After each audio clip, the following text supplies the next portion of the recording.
Greetings and salutations, all you beautiful people, and welcome to another episode of Art of the Beholder, a show dedicated to all things eclectic in the world of art, where we do deep dives into deep cuts and help you understand why damn things matter. I'm your host, Novo Day, and today we're going to be talking about art history, a little change of pace, specifically through the cultural movement that is Surrealism.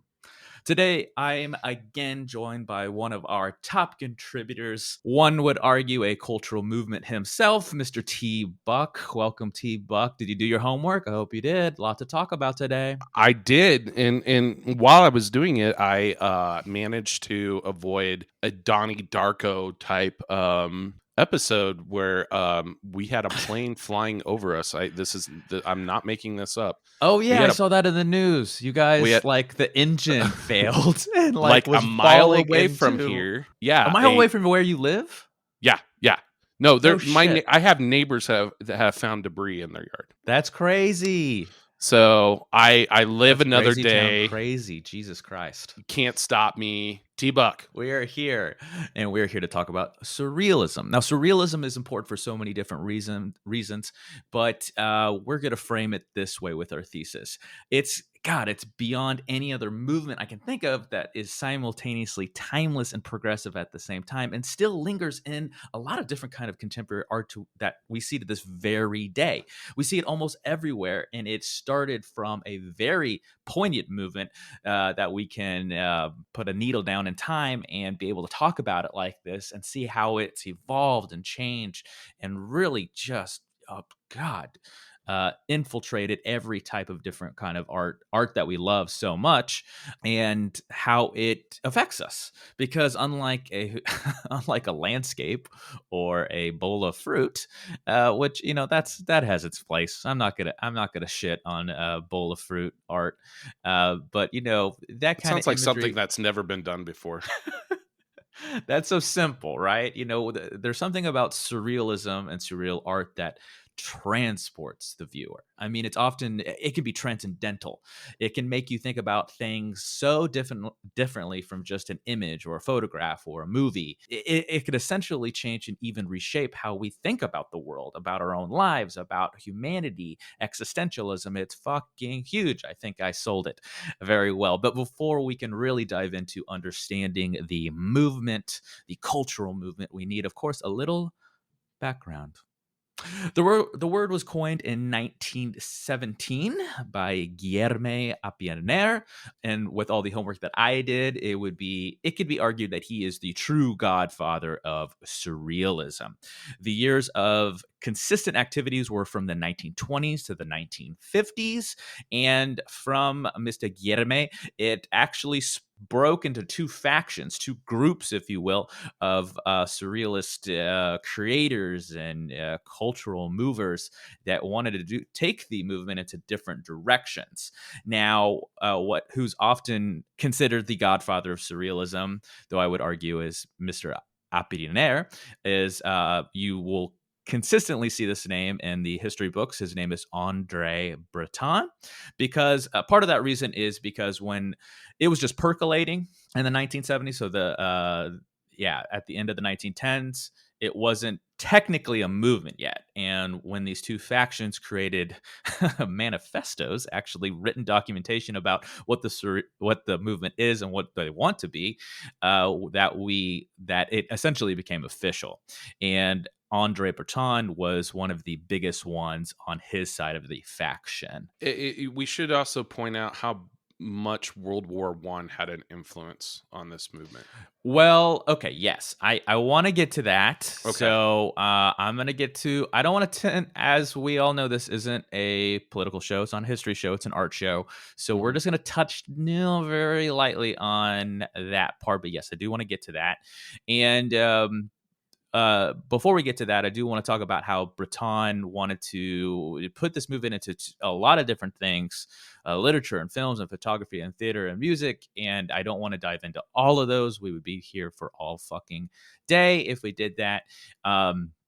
just want to touch on the highlights. So, surrealism was, of course, influenced by Dadaism, which often rejected logic and reason and instead focused on nonsensical things or irrational imagery.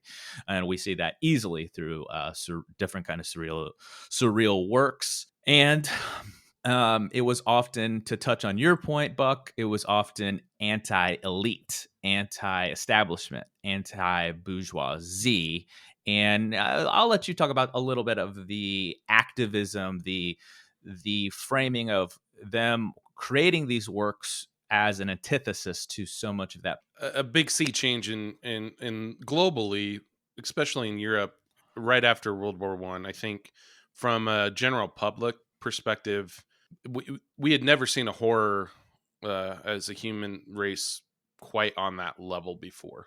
Sure. That was man made, really. Yeah.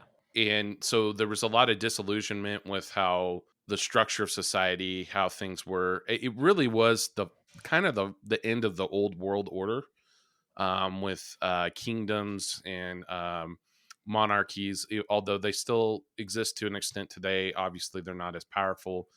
And And then it pushed into the movement. and it pushed into the movement, and what we'll kind of, I think, talk about later is there was kind of two camps, and one person kind of drove it one way, another person drove it other. But even though this is, like you said, not a political show, politics was a big part of the surrealism Played movement a role. Sure. all the way up until it kind of sort of ended up until World War II. Two. Yeah. Europe was, you saw the rise of National Socialism and fascism throughout the continent. So it's amazing how this one movement really played kind of a key role in a lot of how we think today. Absolutely, absolutely. And unlike before we get to that, I do want to say, unlike Dadaism, though, surrealism was wanting to push those limits to the edge, to the brink, and even push through them sometimes. So we saw imagery that was otherworldly. In our pre-show talks about this, we there was a lot of psychology influence, Freud, different things that we want to talk about and touch upon that in our discussion section, which we'll do here in a minute. But I feel like to really come into the discussion part of the show, we want to go into what's called the golden age of surrealism. And this occurred during the 1930s. And this is where it started to get more international fame. And even, I remember as a kid when this was brought up in like high school, English class or stuff like that, it was always be framed around Salvador Dali and Rene Magritte. And that's kind of where I want to frame a lot of the discussion. And then we can talk about the things around that. Because this is, to this day, this is when you think of surrealism, the traditional artistic surrealism, like paintings and things like that, we of course think of Salvador Dali's Persistence of Memory. If you don't know what that is, you'll definitely know it this way. It's the fucking melting clocks piece. And we'll talk about Rene Magritte here in a minute. Now, I have the Persistence of Memory pulled up right now, and it is everything that embodies surrealism into the social consciousness of how we think about the movement and the imagery and things like that, often with melting stuff, molten stuff. There's a lot of movement in the piece. It's beautiful. Actually, I've had the pleasure of seeing this in the flesh. Oh, It's wow. tiny. It's not. I thought it was like a Oh, big really? piece, little Like piece. how Yeah. big? Like, show me with your hands here. So it's like this. It's probably like that big. Think about the size of an album, like a vinyl Okay, album. It's like gotcha. that. No, that makes sense. I never knew that. I didn't know it was that small. I always thought it was like a big mural almost. Yes, that's exactly how I thought about it. And I was a kid. Part of this show is because I'm absolutely in love with surrealism. I did want to talk about a little bit of how I got into this. So imagine that instead of having like Britney Spears or whoever on his wall, had Salvador Dali fucking pieces like taped Oh, to his wall. I was wow. that kid. I didn't know this about you. Yeah, I was that kid growing up. That's how much I loved. That's how much it speaks to me, this stuff. And talking about Rene Magritte's work, he's so Rene Magritte. If you don't know who that is, I know you've seen his. Anybody listening to this show right now, I know you've seen this guy, because this is the guy that has the famous man in a bowler hat pieces. So it's like just a man, straight image of him, and there's always something in front of him. There's a bird, there's an apple, and that, of course, for some reason, that really resonated with people more than some of the really weird, fantastical shit that we've seen in surrealism. But the one that really stood out to me was "This Is Not a Pipe" piece. Are you familiar with that one? Yeah, it's the one just with the pipe, right? It's literally yeah. That makes it Yeah, sound but it's not a stupid, pipe. but yeah. So he, it's just an image of a pipe, Yeah. and underneath it, I don't remember the language it's written in, but it's written in a non-English language, but when you translate it, it says, "This is not a pipe." And what is happening there is, on the surface, you're like, no, that's definitely a pipe. What he's saying is, this is not a pipe in the context that you're looking at a picture, you're looking at a Mm. painting, you're looking at a two-dimensional thing. This isn't a pipe. And I that's where it started to change for me. And I think for other people is this use of doublethink. Yeah, no, that's a pretty cool. I mean, when I was reading up on that too, I saw that and I could see how like people originally they would look at this and be like, well, That "What is are a they pipe. talking about?" That's That what is a that's a pipe. pipe. And then you start thinking about it and you're like, "It's not a pipe. I get it. I get the point that you're trying to make." And I think that's what is great about, different movements in arts or art pieces, especially surrealism, is that it makes you think. I think sometimes we get attached to things that are easy, Sure. so we don't have to think. But Yeah. it's really these things. It's kind of like why pop music is so popular. It's formulaic. It's It sounds the formulaic. same, but as soon as you get that weird shit, Yeah, you just keep thinking about it. it's You can't. transcendental, Yeah, right? it's transcendental. You can't lose thought of it. It starts making you think about things that you haven't thought about before, making connections to your own emotions. So I think that's a really important Give me a thing. give me a T-Buck tangent corner. What's the first thing that pops into your head that makes you think of? We'll use surreal music as a perfect Oh, sh- uh, shooting off point. Now, I'm gonna give you. Wait, I'm gonna give you an olive branch. I'm gonna give you an olive branch. You can use imagery from the music. So if an album cover sticks out to you, if liner notes, if the even if the band or musician's behavior seems a little surreal, I'm gonna give you that one too. so I think the first time I ever really thought about this, obviously, would be some Pink Floyd. Yes, Yeah, yes. Why? The album covers, right? the album covers. Yeah. So and I know you have some notes in here talking about that a little bit about the person who designed a lot of their album covers, but there's Yep, a we'll lot of talk about them. surrealism imagery in that. Obviously, Dark Side with the Photography. prison. Yeah, the photography, like the wall, the famous shaking hand of a man on fire kind of thing. Those all bring up another band I was just thinking of that popped in my mind. There was a couple. That was for anybody listening. That is Storm Thorgerson, is Yeah, the photographer that couldn't came up with remember. all of their album covers. Please check out his work. Another band is Tool. Yeah, that one immediately pops into mind, especially their music videos, the claymation stuff, which is just like kind of uncomfortable and horrific. Aphex Twin. Aphex, sure, absolutely. All of those are perfect examples of what eventually the movement gave a definition to. So all of the forefathers, if you will, of surrealism eventually um, said that they found a method to creating surrealism, a visual movement, and a definitive method. And I quote, it is to expose psychological truth, stripping ordinary objects of their normal significance to create compelling image that was beyond ordinary formal organization in order to invoke empathy from the viewer. And that was their methodical approach. There we go. From there, feel free to chime in with again, I didn't want to talk about the politics too much. I wanted to talk about what the art does, what it's the definitions, things like that. But yes, I mean, we should talk about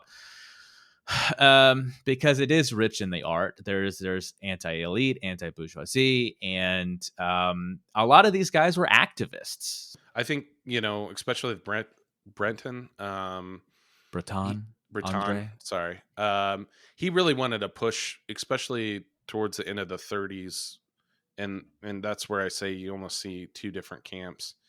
I really wanted Well, to push it. there was two different camps, like Yeah, officially. yeah, he really pushed that towards being more of a political movement. Even though that, like you said, the message, there was always that kind of message in there. And I think even before he wrote the manifesto for surrealism, there was some of that already embedded in some of the stuff that he was working on. But yeah, I think like if you look at somebody like Salvador Dali, who kind of made it fun and didn't really care about the political side of things. What a And fucking character, too. Is that oh yeah, please, when you're listening to this, please just Google an image of Salvador yeah. Dali and look at this guy. I mean, I wanna hang out with him if we could. I wanna just go and hang out and ask, just to see what a day in the life of Dali He is like, he right? had a pet anteater.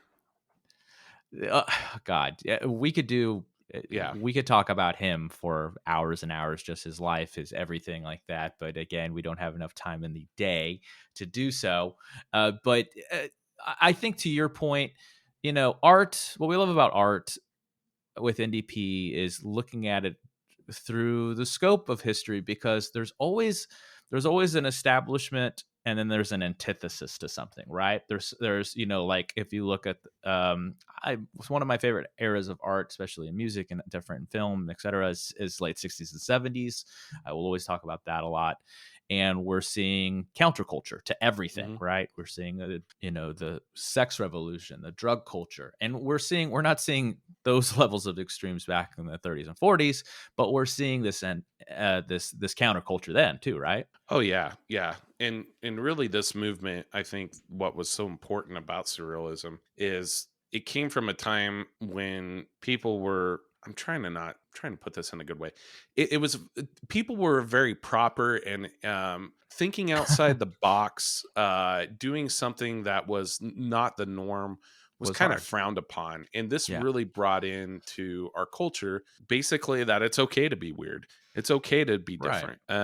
And I think that's probably the lasting impact of the surrealist movement. And yeah, and to pull that back into our thesis, it's still God, it still lingers to this very day with so Oh many yeah. different things. And I think that's a good jumping off point to talk about people that were sometimes maybe on the periphery, but never officially in the movement, or a little later that it was clearly inspired by, but it was maybe a subgenre of surrealism. An easiest example is Picasso, Oh because yeah. often surrealism is often associated with cubism, which Hmm. is what he made famous, Picasso, with his Guernica, things like that. I've seen some of his. I don't think I've seen Guernica live, Yeah. at a museum, but I've seen the Three Musicians. I've seen a lot of his pieces. I think I gave you one once, or didn't I? Didn't I buy something for you? I can't You're remember. thinking of He's another saying no. T-Buck. He's saying no. I can't. Okay, it's too early. It's too Thinking of early. another T-Buck. But cubism is a big one, and futurism. And the first thing that pops in my head always when I think of futurism, that is also a subgenre of surrealism, is biomechanical works like H.R. Geiger. If you don't know who H.R. Geiger is, if you've probably seen the movie Alien, he's the guy that fucking created Alien, the long head alien. Well, did the art the Ridley Scott's Alien. yeah, he did the artwork for it. Like years and years before it was a movie, before this was a concept, he created these things. Yeah, and I think he kind of led another sort of movement into kind of that gothic kind of surrealism, Gothic, especially very sexual 70s, too. And 80s. that's what I Yeah. love about surrealism too, is it it has many, many branches. I did want to take a moment to talk about the other notable artists in this movement. To a lesser extent, things that I let me say this. Let me preface this with before I get the hate mail and tweets. Yes, there are a million of other artists that we could put on this list. These are the ones that really stood out to us and have had an impact on our lives specifically. There are a lot of different other ones out there. There's a lot of other amazing ones. There's a lot of contemporary ones, and we'll probably talk about that a little bit in the gym of the week is more contemporary surreal artists. But the other ones that really stood out at this movement is Max Ernst. Mhm. He was less. I think part of the reason he really stood out to me is because I grew up a Mars Volta fan, and they used a lot of his imagery and pieces into their artwork. And it wasn't really until the next one on my list, that really spoke to me. Like, I can look at some of his imagery, his images, his paintings. I feel a very specific emotion immediately, and that's Francis Bacon, because he took surrealism in more of a horror element. And I see that with a lot of contemporary surreal artists really lean into the horror. I don't know how you feel. Yeah, if you look at a lot of some contemporary surrealism, even if you go back to like some of Dali's early work, like that he did with film, there's some of those horror elements in it. Like I think one of the most famous images is the hand with the ants crawling all over it. So there's always been kind of like these I would say that's always kind of been in the DNA too. It seems like from this, but yeah, if you look at a lot of his images, it's a lot of like I want to say Like body body dysmorphia horror, horror. Yeah, like Cronenberg shit, yeah, like the what is it, the spider with the face in it kind of thing. or a lot of skulls. There's a lot of Yeah, death imagery, yeah, right? Mortality. yeah. Mortality, and it kind of goes back to that maybe that part of surrealism where they were just kind of drawing what was coming to the mind. And this is probably a good segue to talking about the psychological foundations of the movement, that they would like Freudian type things, where they would use imagery from a dream and try to paint it. Yeah, and yeah, there was that. They definitely, especially with that core group, that Brenton group, that they would play around a lot in the 20s and 30s of basically just drawing whatever came to their mind. They would even kind of pass drawings and kind of doodle themselves like with themselves, like just kind of these collaborative efforts to really kind of just come up with these really odd imageries, really focusing on the dreamlike state of their consciousness and things like that. It's pretty fascinating, especially when you dive into some of the stuff. How Oh my god, it's endless too. You could spend a lifetime studying this shit. And we're trying to make an hour long podcast episode. It's endless. you see some of this stuff, and like me being a child of psychologists, you're wondering, oh my god, like how many psychologists have just looked at this stuff. To a lesser extent, we H.R. Geiger, of course, is on my list. We already talked about him. That's biomechanical surrealism. Someone that just kept popping up more and more in my research for this was Man Ray. He was a photographer. Man Ray was so before our time that Storm Thorgerson was before our time too, but Yeah. because Pink Floyd's album covers really resonate with us more. I feel like as far as surreal photography goes, that's my guy, this Storm Thorgerson. And then even to a lesser extent, I don't know the works of Frida Kahlo very well, but she is definitely lumped into some of this more contemporary surrealism that was definitely inspired by the movement. I've never seen a Frida. I mean, I've seen her pieces like online and shit, but I've never seen anything in the flesh. Yeah, I've seen a couple in person. I can't I don't know the names of them off top of my head, but huge influence, especially in that realm. That could be then another topic for us to cover of her impact. I want to learn more. This is the beauty of the show, is we learn a lot. We Yeah, we want to learn as much as we can about this shit, I- and we love it. So yeah, yeah, okay, I know more we'll put about it on the like her list. political kind of stuff, but Leanings. I saw the yeah, movie, with Selma Hayek playing Frida like a long time ago, and I don't remember it. So I it's don't. it's just I think lost I in the saw ether bits of and my pieces of it memories. too. It's gone. Yeah. But she's an example of how these movements inspired other artists, and how those branches how the roots ran deep and the branches spread wide. And we already talked a lot about probably the music of things. Before I talk about the other things, that the other artistic mediums that surrealism inspired and they're still touched on to this day, is there? I'm gonna give Buck the floor again a little bit just to see if there's any artists that he wanted to put on the list. Yeah, one of them was probably I was going to save it for my hidden gem, but I'll just throw it out there. Laura Zancool. I'm not familiar. Yeah, Tell the good people and me who she is and why she's important. yeah, so Laura Zancool is considered and one thing I'm really interested in surrealism. Didn't really realize how much of this type of imagery that I like that was connected to surrealism until really deep diving into this. But she's a photographer. She does a lot of surrealistic images with her photography. So she's really famous for doing these underwater room images. So if you've seen them before, it's usually, I What's her think the last most name? Zancool, if I'm pronouncing that right, is Z or Zed as they say across the In the pond, Canadas. and Zankoul. Google Ah, that. okay. I pulled it up. Yeah, and I've seen these images a lot before, and I just had no idea that this This was was the her. work of this So one woman.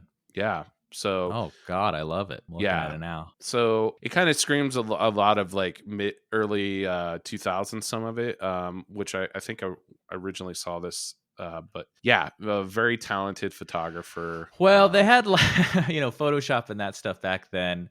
And this kind of plays into our love for Radiohead. I always think of Kid A's album cover that they had limited technological abilities at their fingertips, right? And yeah, when you see them, it does look aged a bit, but I think it's still, I don't know. There's a timeless element to it, and Yeah, to me, it's more of a time capsule. but she's based in Beirut. She's got, I think that's maybe dating her a little too much. I think she's a little bit more contemporary than probably, like I said, mid 2000s. I think she's been doing it for 10, 15 years now, but really does a lot of experimentation. Check her out. She's got a really cool website with a lot of work, a lot her portfolio you can look through, and it's pretty cool because that's a fun thing about me doing this, is kind of realizing something that I've liked and putting a name to it. So I want to go through what I call the holy trinity of pop culture art, which is music, movies, and literature, books. We already touched on music, so I'm going to move right on to literature. I feel like some of my favorite stuff probably would have never been made if it wasn't for this movement. My favorite book of all time is 1984. Some would argue that it's not a traditional surrealist work, but there's so many surreal elements in it that I would say it's at least was very inspired by the movement. Yeah. Vonnegut's Slaughterhouse-Five, and something I wanted to give something a little more contemporary, surreal notoriety to surreal literature notoriety is I'm thinking of Ending Things. I saw the movie on Netflix not too long ago, and talk about a fucking surreal I trip. haven't seen this yet. See it, man. It's one of those. Are you gonna want to watch it over and over again? Is it like Die Hard? No, but as far as opening your mind a little more, I think you. I don't know if you'll love it, but is it? It's going to stay on your mind for a while, and you're probably gonna do what I did, which is it requires homework. You're gonna have to Okay. look up what it was happening. What does it all mean too? What does all the Yeah. symbolism mean? All the little Easter eggs. What special books would you add to our list here? Oh, I put him on the spot. He's giving me the look. I do this a Trying lot to because think. I like seeing while he's thinking. I'm not gonna give any dead air time. So I like seeing T Buck squirm a little to see what he comes up with too. But then we'll piggyback off of it a little bit. There's got I'm to be a trying to think of any, there's got to be a because surrealist work or something that seems just off that really stuck out to you. Come I'm like trying to think of something on. right Okay, now. okay. It's not popping in my mind. Why don't we'll come back to it? Let me give me a minute. We're gonna come back to it. We're gonna jump to film. Obviously, we talked about Lynchian surrealism. That's easy. My favorite one is Mulholland Drive. Mm, I could see you being more of Twin Peaks guy, if I had to guess. Yeah, yeah. Twin Peaks with Lynch. There's obviously Eraserhead's another one. Eraserhead. Yeah, I was on the fence of saying that one or Yeah, but if I'm talking about Lynch stuff, if you really want to, kind of a cult thing with me with Lynch is more Dune. talk about a surrealist work. That That's definitely is in there. Dune's a good one. Yeah, Dune's a good one. The book. Some other notable things on my list was I love Darren Aronofsky's work. So Pi, Oh yeah, Requiem for a Dream, and a lot of French films that I grew up watching as a little as a little art nerd. I, The I'm City of surprised Lost Children. I'm not Yeah, sure if you've seen these French films. City of I Lost have. Children, Delicatessen. That's not actually on the list, but it made me think of it. I'm Delicatessen. I'm surprised you didn't put Terry Gilliam on here. That's Like well, Brazil. that's why you gotta add to the list. That's why we add to the list as we're Yeah, talking I about should it. have added So, to the list Brazil. God, there's so many good ones. What is my favorite one is Time Baron Bandits. Munchausen. Oh no, yes, and yes, and that's what started my That was crush with Gillum, Uma right? Thurman. Yeah, yeah. Yeah, Uma she was like Thurman. Venus in the She was movie, right? Venus, and you could see her boob. We're not above, even though this is trying to be a little bit of a higher brow artistic Yeah, show. We're not this is about the talking about 12-year-old me coming out here. Sorry. we're not about But talking no, about boobs sometimes. I love. Sorry that I just jumped into there, but that was like a No, it pivotal was a moment good in T-Bug my tangent corner. young life. No, I love Baron Munchausen. I know it's a love or hate kind And of it's a fan polarizing it's film. more of a fantasy surreal Oh film, yeah, but yeah. It's kind of a fairy tale, kind yeah, of. yes. Yeah. Fairy tale's a perfect way to say it. I grew up with Baron Munchausen. That was the film that really stuck out Time to me Bandit as is another one. Time Bandits. Yeah, shit. I love Time Bandits. That was one of my favorites. Yeah, that's some good So shit. That's some good shit. 12 Any Monkeys. other any other films? Films are easy because it's the imagery. Yeah, I think Aronofsky's, yeah, like you said, Pi is a good one. And to really bring it around circle, our work with NDP family, that's why it's no surprise that a lot of our imagery is surreal. Yeah, I think going back to what I said previously, it really changed the way people perceived art, in the ability to kind of free think, disassociate with the norms, be your own person, and really think outside of the box. I mean, you look at a lot of different examples of this, whether it's the fur cup and tea saucer, all the way to film. I don't think if you didn't have this movement, I don't think you would have, a lot of the artists that we have today, a lot of the music, a lot of the film. You have to have these shifts and these schisms in society, and this was one of them. And this really opened the doors, I think, for what we're doing right now. Talking openly and freely and really expressing yourself. It just was not really considered the norm back then. So it opened doors. And there you have it. Thank you again for listening. Until next time, be good to each other. And as always, good luck and Godspeed. We love you. Art of the Beholder is brought to you by Novo Day Productions. Created and hosted by Novo Day and the Novo Day Collective. Facebook.com/Novo Day Media, at Novo Day Media on Twitter and Instagram. Music by A Company. Facebook.com/ACOMusic123. ACO on Spotify. Logo designed by Tom Justice, Jestus, of thejusticecompany.com. And executively produced by Clayton Anderson. All rights reserved. Don't get mad at us or get mad at us. We don't care.